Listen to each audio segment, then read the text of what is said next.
kitty earrings. These are my favorite ones. Bought them in Minneapolis in some little weird shop off a uh, back street somewhere. It was really weird, really sketchy, but it was fun. Okay, so, oh, and actually, I was there because I was going to a book signing of an author, and she was having her book signing in a church in a very unusual neighborhood in Minneapolis. And so I went there, and in the process of being there, waiting till it was time to go to the church for the book signing, I went and saw these earrings and I bought them. And so they bring back good memories, and this is like 20 years ago. Okay, so today what we're going to talk about is how do you know when your book is done? And if you haven't guessed by now, I'm going to tell you. If you made a outline, you would know when you've covered all the things that you had to cover in your book. You might think that that wouldn't be as simple as that, but it really is. Because if you make your outline saying what happens in each chapter, and you know how the book is going to end, when you get to the part where the book ends, you've done it. And if you go back over your outline and you see, oh, maybe there was something I should have talked about in, some detail I should have explained more, well, then you know what those things are because your outline would show you what they are so that you can go back and insert them, and you'll know exactly where they have to go because your outline will tell you. So that is how you know.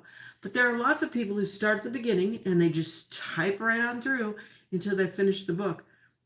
And I don't exactly know how they know, because I would think that there's an awful lot that, no, I know there's an awful lot that they miss by doing it that way.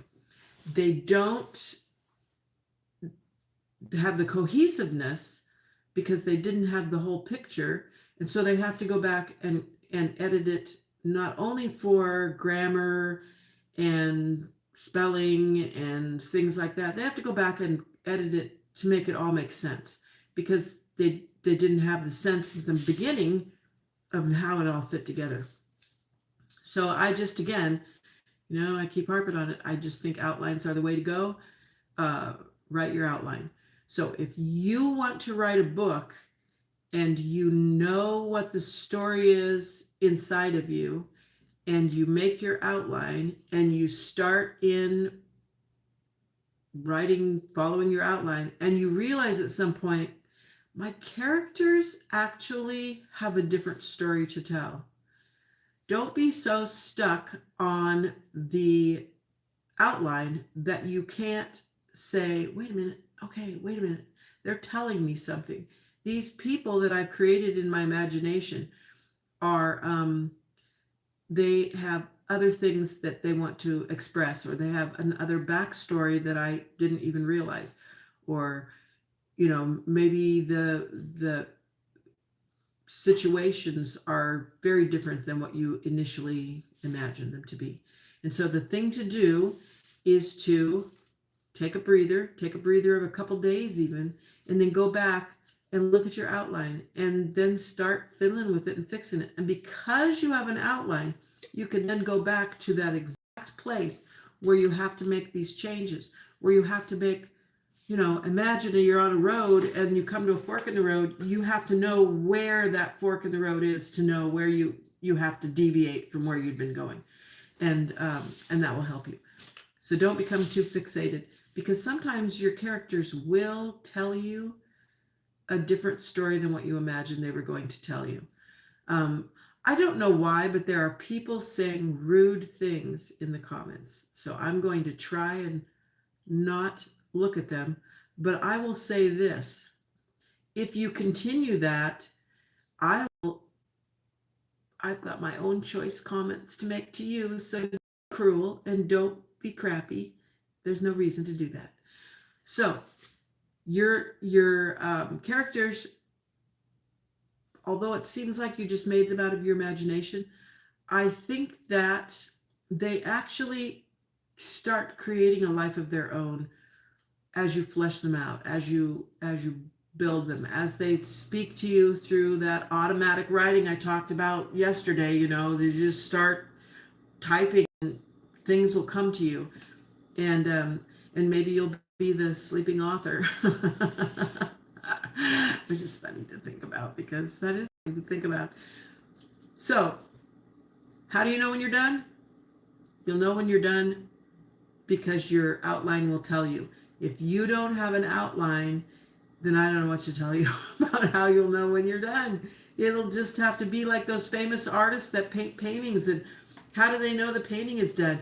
And I have actually, I dabbled in art for a period of time, did portraits for people, and I would be working on it, something, and I would walk away thinking, I can't tell, I can't tell. And I would come back in the room and look at it really fast, thinking, show me whether or not something has to be changed. And then I'll leave the room, and I'll come back and open the door and look, is there something there that I need to change?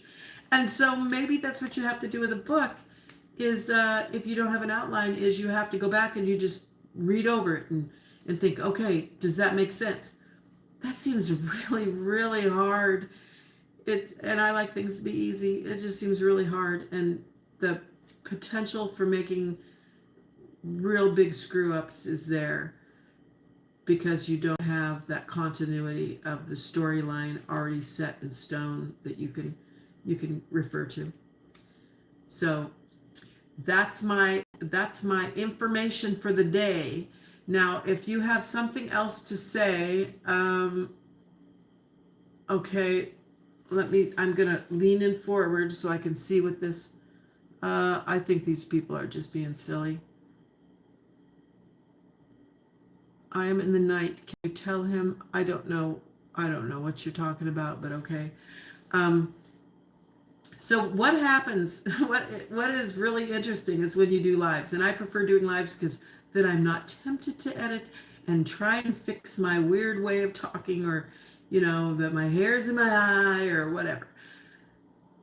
You get people that come on, and sometimes they're really fun, and I've had some great conversations with people over the last year doing lives where they have stories to tell. They talk about where they live, especially if they live in another country. That's always fun to hear about their lives and about their experiences. Sometimes you'll hear about things that probably you wouldn't be exposed to otherwise, and that's really fun. But you also get a bunch of people who just say hi, hi, hi, over and over and over, which is weird, and I don't know why they do that, but they do, and it seems to be universal. It doesn't matter whether it's been, one of our videos where we were just having a conversation while we cooked something, or when we went for a walk. We've had a lot of those live videos, not only on here, but also on TikTok. And then people just make strange, pointless comments. I don't know why they do it, so who cares? Who cares? Because it doesn't really matter. I'm getting information out there, and hopefully it's going to help you to understand better what it takes to be a writer. And maybe you're starting to get the idea that it doesn't take much other than a story in your soul that you want to get out, and the impetus or the desire to do that. And that's pretty much all it takes. And then you too can be an author. Okay, see you later, folks. Bye.